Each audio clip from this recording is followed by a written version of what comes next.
welcome back to my channel. So in this video, we are going to talk about how to attempt and analyze English means mock. So चलिए शुरू करते हैं। सबसे पहले हम ये जान लें कि इंग्लिश में 200 क्वेश्चंस होते हैं और 200 मार्क्स के होते हैं। हम इंग्लिश के पूरे मीन्स के मॉक को या मीन्स के पूरे पार्ट को हम 4 पार्ट्स में डिवाइड करेंगे ताकि समझना आसान हो जाए। Number 1 parajumble, number 2 cloze test, number 3 comprehension, and number 4 all the other parts other than these three. So सबसे पहले जब हम मॉक स्टार्ट कर रहे हैं हमें तो नंबर 1 से मिलेगा, हमें तो कोई सेग्रीगेटेड नहीं मिलेगा। ये 4 पार्ट्स सब कुछ एक जगह पे कंपाइल्ड होगा, हमें खुद से सेग्रीगेट करना होगा। तो हम कैसे स्टार्ट करें? सबसे पहले आप जब नंबर 1 से स्टार्ट कर रहे हैं ये बातें ध्यान रखिए, all those 3 parts, like all those 3 parts, the parasembl, close test, comprehension, इन्हें हमें छूना भी नहीं है, ये हमें एकदम अलग ही रखना है। हमें सबसे पहले सिर्फ और सिर्फ जो इन तीनों के अलावे जो भी पार्ट्स बचते हैं, जैसे कि ग्रामर सेक्शन में कॉमन एरर, सेंटेंस करेक्शन और वॉइस नरेशन, और इसके अलावा जितने भी पार्ट्स होते हैं हमें वो सारा का सारा पहले कवर करना है। ये क्लोज टेस्ट, पैराजम्बल और कॉम्प्रिहेंशन पार्ट हमें शुरू में नहीं छूना है। तो अब कैसे करते हैं? सबसे पहले नंबर 1 से स्टार्ट किया हमने, तो नंबर 1 से हम स्टार्ट करते जा रहे हैं। ये तीनों पार्ट्स आपको जहां दिख रहे हैं स्किप मारो, देखना ही नहीं है, स्किप मारो एकदम। मतलब ग्रामर सेक्शन बाकी सारे पार्ट्स अटेम्प्ट कर रहे हैं, पैराजम्बल, क्लोज टेस्ट और कॉम्प्रिहेंशन को स्किप मारते हुए चल रहे हैं। हमें तो हमारा टारगेट है कि हम ये सारे के सारे पहले कवर करेंगे, 200 तक पहुंच जाना है। उसके बाद अटेम्प्ट करते जाओ 200 तक पहुंच गए। अब ये जो पहला राउंड चल रहा है अदर पार्ट्स का, like grammar and voice narration, totally we can say it is मतलब पूरा ग्रामर सेक्शन और वोकैब सेक्शन, बस ये 2 पार्ट हम कर रहे होंगे स्टार्टिंग में। तो ये दोनों पार्ट आपको जब कर रहे होगे तो थोड़ा सा ध्यान से करना है, क्योंकि ये पार्ट जनरली हम कहेंगे इजी होता है और ये इजी सेक्शन है। तो इजी सेक्शन को सबको अच्छे से अटेम्प्ट करेंगे, तो इसमें आप मार्क्स नहीं गंवा सकते हैं। अगर आप इस पे मार्क्स गंवाओगे, मतलब अगर इजी वाले में कुछ कुछ तो कॉमन अच्छे लेवल के आ जाते हैं तो वो तो अलग बात है, वो तो सबके रॉन्ग हो जाते हैं मोस्टली। लेकिन जो इजी वाले क्वेश्चन है जैसे वॉइस नरेशन, कुछ इजी, कुछ कॉमन एरर, कुछ इजी वाले होते हैं, उसमें मतलब ध्यान से पढ़ना है, हड़बड़ी करनी ही नहीं। अगर हड़बड़ी करोगे तो बहुत मुश्किल हो जाएगी। सो हो गया ये पार्ट, हम इसी तरह से आराम से ध्यान से करना है पूरा। आपको लगेगा 1 घंटे के अंदर अंदर आपका ये पार्ट हो जाएगा, या उससे कम में भी हो सकता है। मेरा मोस्टली इससे कम में हो जाता था और 1 घंटे में मोस्टली हो जाएगा अगर थोड़ा अच्छे लेवल का होगा तो। वैसे तो क्या ही अच्छे लेवल का होगा, कॉमन एरर वगैरह, लेकिन फिर भी 1 घंटे में हो जाएगा। अब 1 घंटे में हो गया। अब इसके बाद आपको शिफ्ट करना जाना है नंबर 1 पे। अब आपको क्या करना है, फिर से छाटना है, सिर्फ और सिर्फ पैराजम्बल करो। पैराजम्बल नंबर 1 से स्टार्ट करो, खोजते जाओ कहाँ कहाँ पैराजम्बल है, सबके सब इधर उधर बिल्कुल स्कैटर्ड होंगे। नंबर 1 में जाओ, उसके बाद खोजते आपको मिलेगा सारा, एक एक करके अटेम्प्ट करते हुए आपको फाइनल तक पहुंच जाना है। अब पैराजम्बल को कैसे अच्छे से अटेम्प्ट करना है, आप रीडिंग कर रहे होगे, आप मैंने प्रीवियस वीडियोस में बताया हुआ है कि रीडिंग करनी है, तो आपकी कॉम्प्रिहेंशन स्किल्स काफी अच्छी हो गई होगी। फिर भी जब भी पैराजम्बल पढ़ रहे होगे तो उसको इंटरकनेक्ट करने की कोशिश कीजिए कि कौन से सेंटेंस स्टार्ट हो रहे हैं। ऑप्शंस को थोड़ा ध्यान दे करके अटेम्प्ट करो कि ऑप्शंस में भी कुछ कुछ होता है कि एलिमिनेट हो गया, कभी कभी तो ऐसा ऑप्शन होता है, तो ऑप्शन पे थोड़ा ध्यान दोगे। कहीं सब ए है तो ए पे तो ध्यान देना ही है, हमें बी सी डी से स्टार्ट करना है, तो उसी तरह से इंटरलिंक करके आप सेंटेंस को स्टार्ट करो। ये कुछ तो ऐसा ही अटपटा चीज स्टार्ट हुआ होगा कि उसको तो आप छू ही नहीं सकते हो।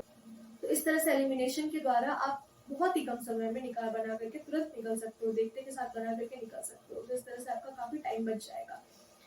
इस तरह से धीरे धीरे करते हुए आप पैराजम्बल खत्म कर लिए। अब हमारा नंबर आया क्लोज टेस्ट का। इसके बाद भी कॉम्प्रिहेंशन को नहीं छोड़ा है, अब गए हम क्लोज टेस्ट में। क्लोज टेस्ट को भी अच्छे से आराम से धीरे धीरे से इसको अटेम्प्ट करते करते, बिल्कुल हड़बड़ी नहीं करनी है। 2 घंटे दिए हुए, 2 घंटे का पूरा यूज करें। कई बार हम ना हड़बड़ा करके एकदम कि टाइम से पहले ही खत्म कर देंगे, वैसा नहीं करना है। क्लोज टेस्ट को आराम से अटेम्प्ट करो, ध्यान से, और जो चीज भी नहीं आ रही होती है उसको आपको क्या करना है, स्टार मार्क कर देना है। उसको star mark I mean mark for review करके रख देना है। मार्क फॉर रिव्यू करके रख दो कि लास्ट में जो समय बचता है वहां पर आकर के आप उसको देख लोगे, तो आप उसको मार्क फॉर रिव्यू करके आगे बढ़ जाए। अटेम्प्ट करते जाओ क्लोज टेस्ट, लास्ट तक पहुंच गए। अब जो बचा, क्या बचा, कॉम्प्रिहेंशन। अब कॉम्प्रिहेंशन आराम से पढ़ो, आपके पास समय बचा हुआ होगा, आपके पास पीस ऑफ माइंड होगा, आप आराम से कर सकते हो कि मतलब कोई टेंशन नहीं होगी कि नहीं ये भी करना है वो भी करना है। तो आप शांति से बिल्कुल आराम से पढ़ोगे, आराम आराम से एक पैसेज को पढ़ रहे हैं, उसके बाद उसके क्वेश्चंस को एनालाइज कर रहे हैं। कई लोग कहते हैं कि क्वेश्चंस को पढ़ो फिर पैसेज पे जाओ, तो आप ये देख लो आपको क्या सूट करता है। कई लोगों को पैसेज पढ़ने के बाद क्वेश्चंस अटेम्प्ट करना अच्छा लगता है, और कई लोगों को मतलब क्वेश्चंस पढ़ने के बाद पैसेज पढ़ना सही लगता है। लेकिन मैं करके देखी थी, मुझे तो नहीं लगा सही पैसेज क्वेश्चन पढ़ने के बाद पैसेज पढ़ना। तो मैंने तो पहले पैसेज पढ़ा था, उसके बाद फिर क्वेश्चंस किए थे। लेकिन आप ऐसे कर सकते हो, ऐसे खुद से अपना एक्सपेरिमेंट करके देखो, सबके लिए सब कुछ सूट नहीं करता है। तो ऐसा हो गया आपका पूरा कॉम्प्रिहेंशन आराम आराम से। और मैं आपको बता दूं, कॉम्प्रिहेंशन एक ऐसा चीज होता है ना, आपको बहुत ही ज्यादा ध्यान से करने की जरूरत होती है, क्योंकि बहुत ही ऐसा होता है ना, बहुत। इस बार तो एग्जाम में भी ऐसा आया हुआ था, मुझे तो लास्ट में इतना टाइम लग गया, और थैंक गॉड मैं तो ऐसे मतलब कह सकती हूँ मेरे कॉम्प्रिहेंशन में एक भी क्वेश्चन रॉन्ग नहीं हुआ था, और इसी की वजह से शायद थोड़े से नंबर आ पाए, वरना कॉम्प्रिहेंशन में रॉन्ग होता तो फिर मेरा भी थोड़ा सा कम रह जाता। वरना कॉम्प्रिहेंशन में मतलब आपको बहुत ही आराम आराम से करना है। मैंने पूरा टाइम अच्छे से यूटिलाइज करके पूरा आराम से कॉम्प्रिहेंशन को किया हुआ था। तो कॉम्प्रिहेंशन को आराम से पढ़ो, उसको मीनिंग को समझने की कोशिश करो, और इस तरह से आपको कॉम्प्रिहेंशन अटेम्प्ट करना है, और इस तरह से आपका पूरा का पूरा पेपर हो जाएगा। ये बोलने में बहुत आसान लग रहा है कि पूरा पेपर हो गया ऐसे ऐसे करके, लेकिन ये करना उतना आसान नहीं होता है। दो हम सभी को इंग्लिश पेपर अटेम्प्ट करना आसान लगता है, इंग्लिश पेपर अटेम्प्ट करना बहुत आसान होता है, लेकिन उसमें मार्क्स लाना बहुत मुश्किल होता है। ये जानते हैं लोग जो कि सच में अभी इस सिचुएशन से जा चुके हैं। अटेम्प्ट करने में सबको को बहुत आराम लगता है, क्योंकि इसमें कोई दिमाग नहीं लगाना पड़ता है ना, फटाफट करके निकल गए, जो मारा मारा तुक्के लगा दिए निकल गए। लेकिन वैसे अटेम्प्ट नहीं करना है, पेशेंस के साथ, फुल फोकस के साथ। ये अटेंशन बहुत ज्यादा मांगता है। मैथ आपका अटेंशन खुद ब खुद खींच लेगा, लेकिन इंग्लिश नहीं खींचता है अटेंशन, उसमें आपको अटेंशन देने की जरूरत है, और वो आपका अटेंशन मांगता है, आपको देना पड़ेगा। कॉम्प्रिहेंशन के बारे में मैं आपको एक और बात बताती हूँ कि कॉम्प्रिहेंशन जब भी आप उसको पढ़ो पैसेजेस को, तो आप उसको क्या करो, अपने माइंड में ही बोल बोल के पढ़ो।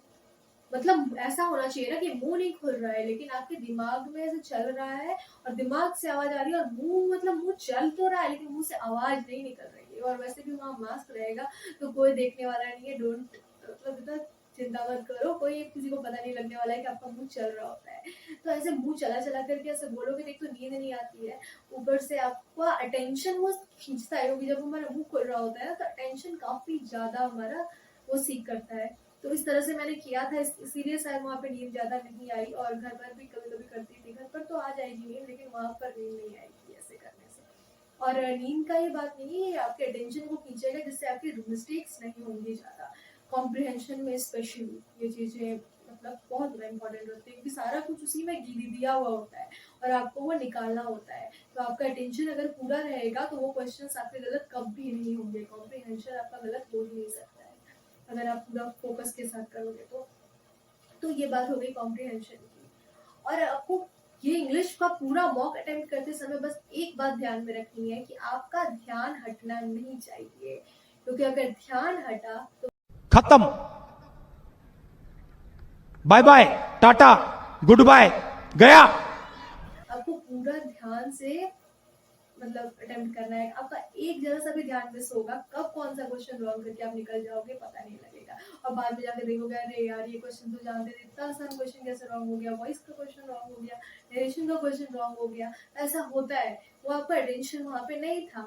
इसीलिए ध्यान से करो, अटेम्प्ट करो, ये होते रहता है, लेकिन इसको ठीक करने की कोशिश करो, और फोकस अपना पूरा पूरा 2 आवर्स में आपका फोकस वहाँ पर रहना चाहिए। अब मॉक अटेम्प्ट तो हो गया, तो अब बस खत्म। अब हम चले। तो रुको जरा, सबर करो। अरे नहीं, अभी तो असली चीज है। अब मॉक तो अटेम्प्ट कर लिए, लेकिन अब उसको उसमें अगर मार्क्स कम आए तो अब उसको इम्प्रूवमेंट कैसे होगी? इम्प्रूवमेंट के लिए आपको उसकी एनालिसिस भी तो करनी पड़ेगी। एनालिसिस नहीं करोगे तो इम्प्रूवमेंट कैसी होगी? इम्प्रूवमेंट करने के लिए आपको सबसे पहले पूरे के पूरे क्वेश्चंस को एनालाइज करना होगा, कहाँ क्या मिस्टेक्स हो गई, कहाँ क्या हुआ। तो अब आ गई एनालिसिस की बारी। एनालिसिस में हमें सबसे पहले क्या करना है, एक कॉपी उठाओ। मैं आपको दिखाती हूँ, मैंने एक कॉपी बनाई हुई थी। ये है मेरी एनालिसिस की कॉपी इंग्लिश की। इसमें मैं क्या करती थी, एक पेज मैंने उठाया और उस पेज में मैं सबसे पहले एक साइड पर एक मतलब मेरे स्क्रीन पे वहां पे आपके पिक्चर आ रही होगी। एक साइड पर मैं क्वेश्चंस, नंबर ऑफ क्वेश्चंस जो मतलब टॉपिक्स लिख लेती थी जो जो रॉन्ग हुए हैं, और एक साइड पे नंबर ऑफ क्वेश्चंस लिख रही होती थी। और उसी क्वेश्चन मतलब यहाँ पर एक लिखा, एक टॉपिक लिखा, और उसके बगल में उस टॉपिक से कौन कौन से नंबर मेरे, कौन कौन से क्वेश्चंस रॉन्ग हुए हैं मेरे, वो लिखा। और उस क्वेश्चंस का नंबर के जस्ट बगल में रीजन लिख देती थी कि किस रीजन से गलत हुई। कुछ तो होते सिली मिस्टेक्स, तो सिली मिस्टेक्स, कुछ हो गया इसमें कुछ कॉन्सेप्ट्स में मिसिंग है तो इस क्वेश्चन कॉन्सेप्ट को रिवाइज करना है, तो उसके बगल में मैंने रिवीजन लिख देती थी कि तुरंत जाकर के उसको रिवाइज कर लेना होता है। और कुछ हो गया कि मतलब भूल गए, मतलब सिली मिस्टेक्स, कुछ हो गया कि इसके बारे में नहीं जानते थे, तो अब उसके बारे में क्या करना है, गूगल में रिसर्च करना है। सर्च करके देखा या फिर क्या प्रॉब्लम है, या तो उसमें सॉल्यूशंस गिवन होते थे, उस सॉल्यूशंस को पढ़े, कॉपी में नोट कर लिए और उसके बाद उसको रिवाइज करना है। ये प्रोसीजर होता था। और ये जो मैं आपको अभी बता रही हूँ, ये कॉपी में, इस कॉपी की पीडीएफ में कुछ कुछ मेरे मॉक्स के स्क्रीनशॉट फोटोज लेकर के एक पीडीएफ बना करके मैंने एक टेलीग्राम चैनल क्रिएट किया हुआ है, उस पर मैं अपलोड कर दूंगी। और टाइम टू टाइम इस तरह से नोट्स वगैरह अपलोड होते रहेंगे वहां पर, तो आप ज्वाइन कर लो। लिंक डिस्क्रिप्शन में मिल जाएगा, भावनास वंडरलैंड के नाम से है, और आपको लिंक डिस्क्रिप्शन बॉक्स में मिल जाएगा। So check it out. तो यहाँ बात हो गई, इस तरह से हम नंबर लिख लिए। अब इसके बाद आपको जहाँ जहाँ पे प्रॉब्लम होती है वहाँ पर आप रिवाइज टाइम टू टाइम करते रहो। उसके बाद वहाँ पर लिख करके वहाँ पे लिख लिए आपकी ये वाला में कॉन्सेप्ट मिसिंग है, अब जाकर के आप उसको रिवाइज करो। अब हो गया इस तरह से नोट डाउन। अब क्या करना है, अब आप जाओ नंबर 1 पर, क्वेश्चन नंबर 1 पर फिर से जाओ। आप ये सारे के सारे रॉन्ग और अनअटेम्प्टेड क्वेश्चंस को आपने नोट डाउन कर लिया। अब आप जाओ नंबर 1 पर।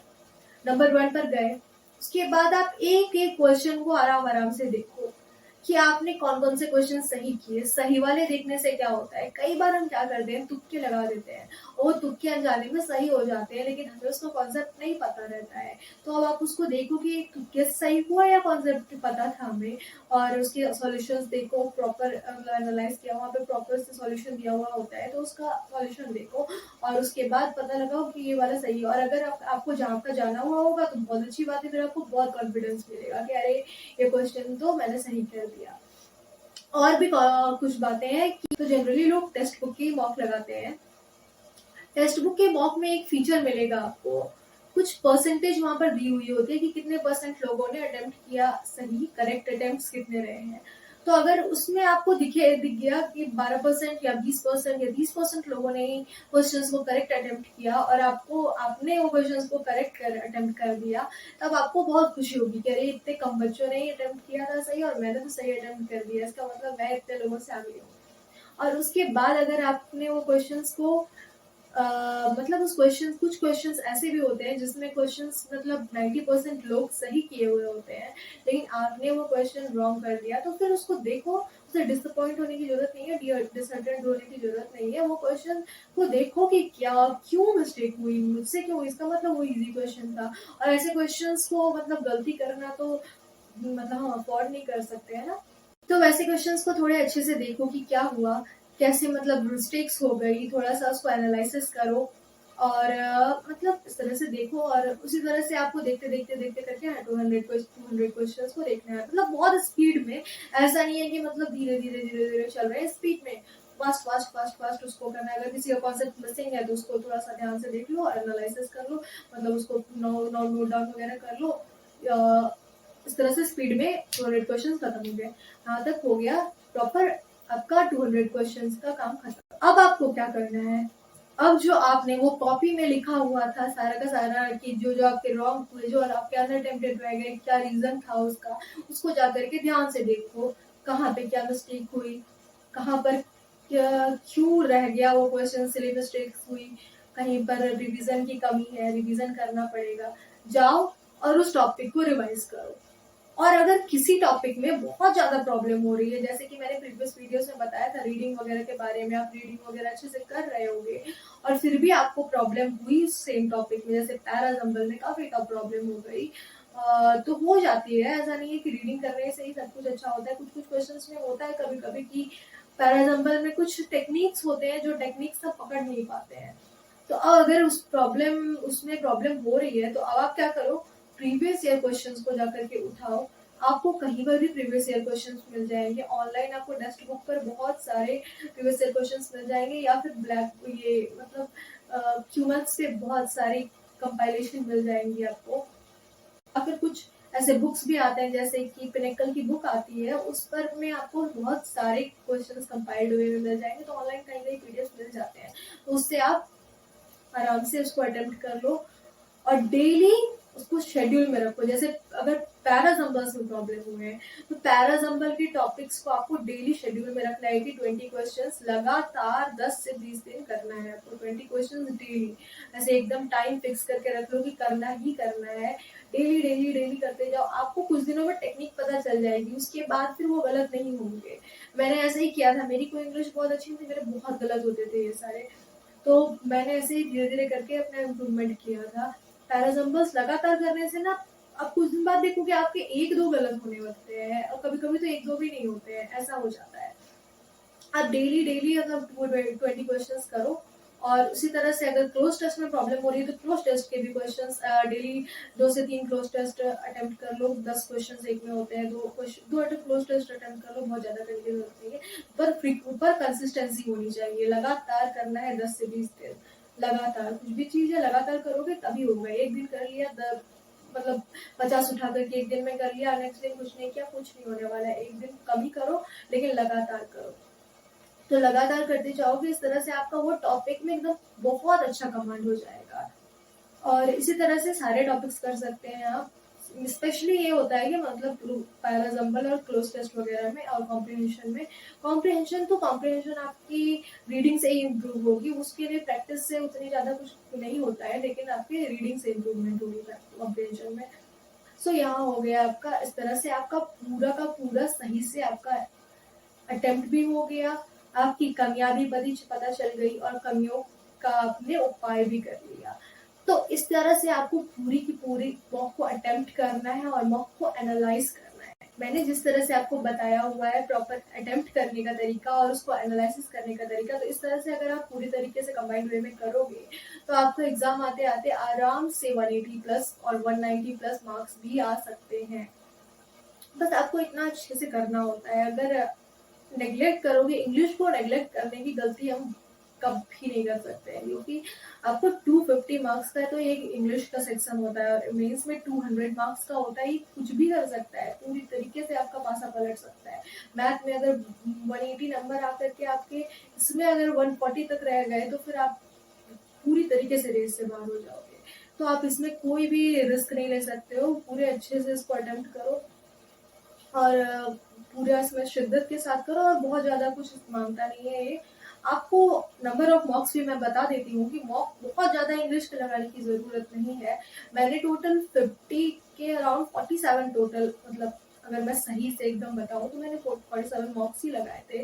तो इंग्लिश के मॉक बहुत ज्यादा लगाने की जरूरत नहीं है, लेकिन हाँ जितना भी लगाओ उसके बाद उस पर उसके एनालिसिस पे बहुत ज्यादा ध्यान दो। जैसे एक दिन अगर लगाए हो, अभी तो जैसे एग्जाम की डेट नहीं आई हुई है, तो अभी आप लगा रहे हो, कभी कभी वीक में एक बार या 2 बार लगा रहे हैं, तो जितना भी उसको लगा रहे हैं उसकी इस तरह से, जैसे मैंने एनालिसिस बताई और मैं पीडीएफ पे डाल दूंगी, आप देखना किस तरह से एनालिसिस मैंने करती थी, उस तरह से अगर आप करोगे तो आपकी वीकनेस पता चलेगी। और उसमें प्रैक्टिस ज्यादा इंपॉर्टेंट है, इंग्लिश में प्रैक्टिस ज्यादा इंपॉर्टेंट है एग्जाम में, क्योंकि टाइम का तो कोई क्रंच होता ही नहीं है इंग्लिश में, आपको 2 आवर्स सफिशिएंट है, मोर देन एनफ।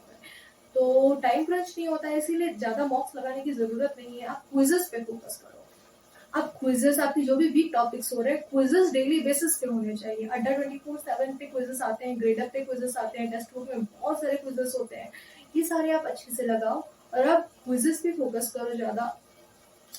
और वीक में 1 से 2 मॉक लगा लिया करो कभी कभी, या फिर एक मॉक्स में भी हो जाएगा। और एग्जाम जब आएंगे तो उसके 1 मंथ पहले प्रॉपर मॉक चलना चाहिए डेली बेसिस पे। जैसे कि आप इस बार एग्जाम 2 to 4 हुआ था, तो डेली उस तरह से आपका मॉक चलना चाहिए। सर यही बात थी, यही पूरी वीडियो में मैं आपको बताना चाहती थी। इसको अच्छे से आप फॉलो करो और आपका काफी अच्छे से मॉक अटेम्प्ट हो जाएगा और एग्जाम तक काफी अच्छे नंबर आ जाएंगे, आपके आने लगेंगे मॉक्स में।